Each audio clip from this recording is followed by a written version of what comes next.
ఈవేళ మనం గుత్తొంకాయ వండుకుందామండి. ఇందులోకి మసాలా ధనియాల పొడి, ఉల్లిపాయ, పచ్చిమిరపకాయ ఒకటి, ఉప్పు, కారం, గరం మసాలా ఇవన్నీ వేసి మిక్సీ కొట్టానండి. మిక్సీ కొట్టిన మసాలా ఇది. గుత్తొంకాయకండి గిన్నె పెట్టండి. ఇలాగా మనం ఆయిల్ వేసుకోవాలి.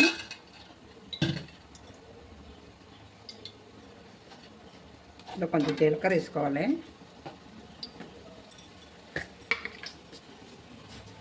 ఆవాలు,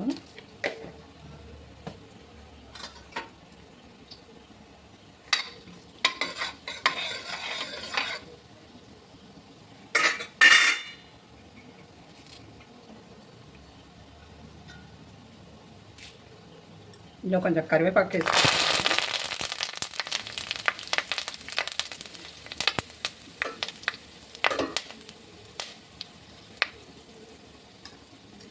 ఇందులో మనం చెప్పిన మసాలా వేసుకోవాలి.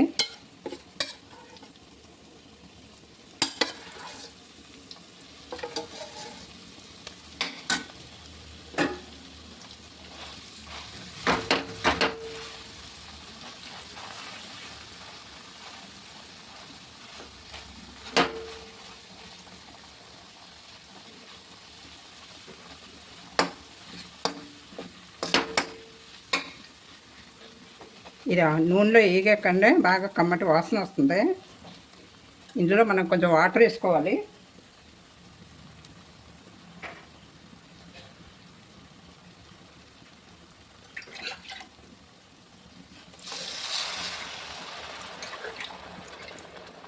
మనం వంకాయలను బట్టి వాటర్ వేసుకోవాలి.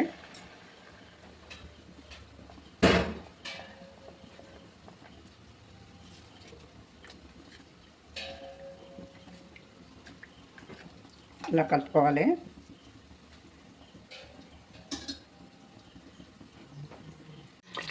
ఇందులో ఉల్లిపాయ పేస్ట్ వేసానండి. కొంచెము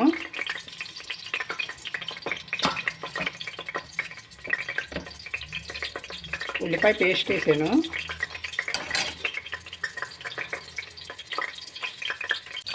ఇప్పుడు ఒక మూకుల్లో అండి ఆయిల్ వేసుకొని మనం వంకాయలు వేయించుకోవాలి. ఇలా కోసినవి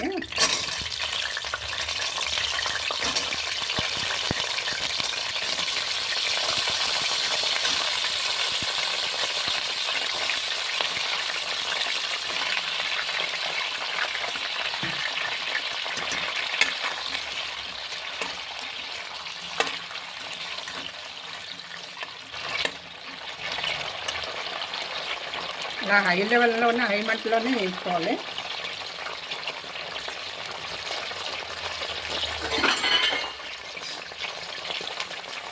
మసాలాలో ఆల్రెడీ ఉప్పు వేసాం కాబట్టి ఇప్పుడు కొద్దిగా వేసుకోవాలి. కండలు రాకుండా వేసుకోవాలి వంకాయల్లోనే.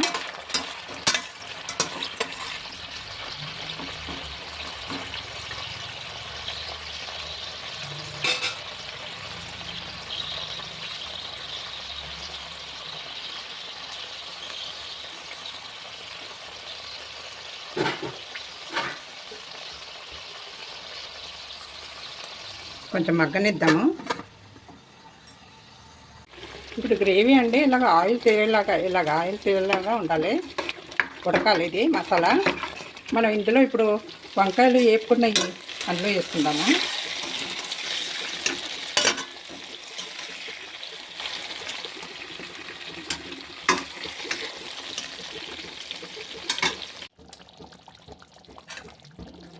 ఇలా వంకాయలు నూనెలో వేయించాం కదండి, ఇలా మెత్తగా వేగిపోతాయి.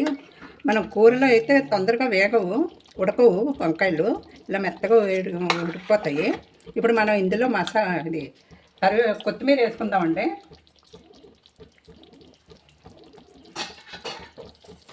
కొత్తిమీర అండి మనం కొంచెం సన్నంగా తరిగేసుకోవాలి.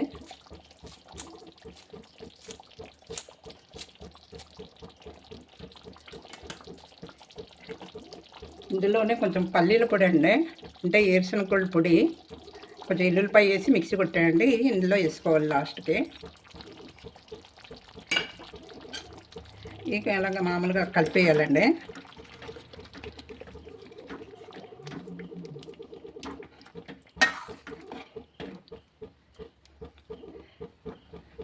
గుత్తొంకాయ రెడీ అయిపోయిందండి. మన చపాతీ రోటీల్లోకి అన్నంలోకి చాలా బాగుంటుంది. మీరు ట్రై చేయండి.